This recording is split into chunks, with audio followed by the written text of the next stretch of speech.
Kani kedai ke Batisi TV, bat pidang pet ya ke kubur baman kasni, belawan rasa pi da ke rupa, ringkat bat ke Orange Nissan, lom sokpo near Fire Brigade Shillong. New Nissan Kicks.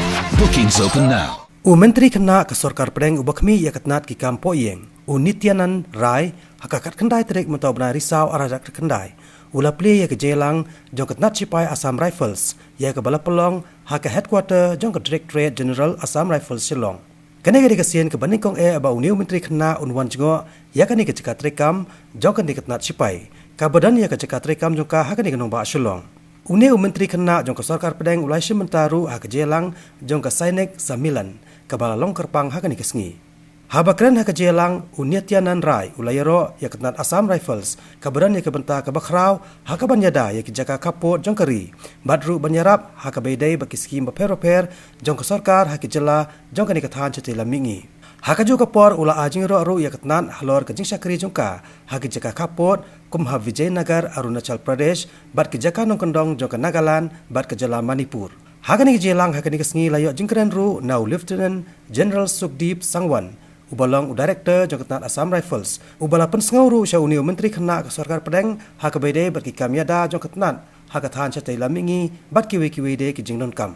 North east Bharat का यह उत्तरी पूर्वी हिस्सा एक अनोखा, मनोरम, विकसित और अनुकरणीय जगह हो रहा है और इस पर हमारे प्रधानमंत्री जी की विशेष कृपा है।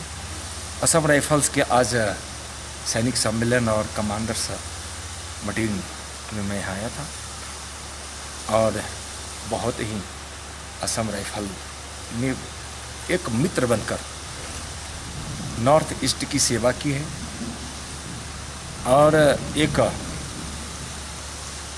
योद्धा बनकर सीमा की सुरक्षा की है, एक मददगार बनकर समाज में शांति व्यवस्था को कायम किया है। इनकी कर्मठता, इनकी कर्तव्यनिष्ठा और इनके पराक्रम और